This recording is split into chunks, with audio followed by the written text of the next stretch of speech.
টানা 1 বছরেরও বেশি সময় ধরে কারাগারে বন্দী রয়েছেন পাকিস্তানের সাবেক প্রধানমন্ত্রী ও পাকিস্তান তেহরিক-ই-ইনসাফের প্রতিষ্ঠাতা চেয়ারম্যান ইমরান খান। কারাগারে বন্দী থেকে একের পর এক আন্দোলনের ডাক দিয়ে যাচ্ছেন তিনি। আন্দোলন ও জনপ্রিয়তার কারণে রীতিমতো ক্ষমতাসীন দলের আতঙ্কে পরিণত হয়েছেন তিনি। এবার কারাগারে থেকে চূড়ান্ত আন্দোলনের ডাক দিয়েছেন তিনি।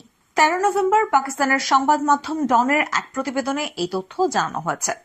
প্রতিবেদনে বলা হয়েছে, কারাগার থেকে চূড়ান্ত আন্দোলনের ডাক দিয়েছেন ইমরান খান। আগামী 24 নভেম্বর রাজধানী ইসলামাবাদে কর্মসূচির ঘোষণা দেন তিনি। ডন জানায়, ইমরান খান এই আন্দোলনকে কারচুপি করা, নির্বাচনী ফলাফল, অন্যায়ভাবে নেতাকর্মীদের গ্রেপ্তার এবং সরকারের 26তম সাংবিধানিক সংশোধনী পাশের বিরুদ্ধে প্রতিবাদ হিসেবে উল্লেখ করেছেন।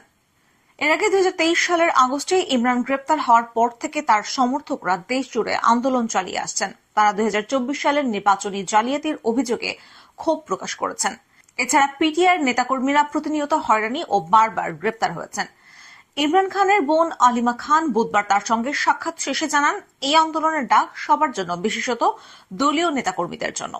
ইমরান খান বলেছেন, এটি সেই মুহূর্ত যখন আপনাকে সিদ্ধান্ত নিতে হবে। আপনি সামরিক শাসনের অধীনে থাকতে চান নাকি স্বাধীনতা নিয়ে বাঁচতে চান। অপরদিকে পাকিস্তান পিপলস পার্টির সহসভাপতি শেরে রহমান ইমরান খানের এই আহ্বানকে উস্কানিমূলক আখ্যা দিয়ে বলেন, এটি শান্তিপূর্ণ প্রতিবাদের পরিবর্তে অরাজকতা সৃষ্টির চেষ্টা। ইমরান খানের এই চূড়ান্ত আন্দোলনের ডাক দেশটির রাজনৈতিক অঙ্গনে উত্তেজনা সৃষ্টি করেছে, যা পাকিস্তানের গণতান্ত্রিক ভবিষ্যৎ নিয়ে আলোচনা বাড়িয়ে তুলেছে।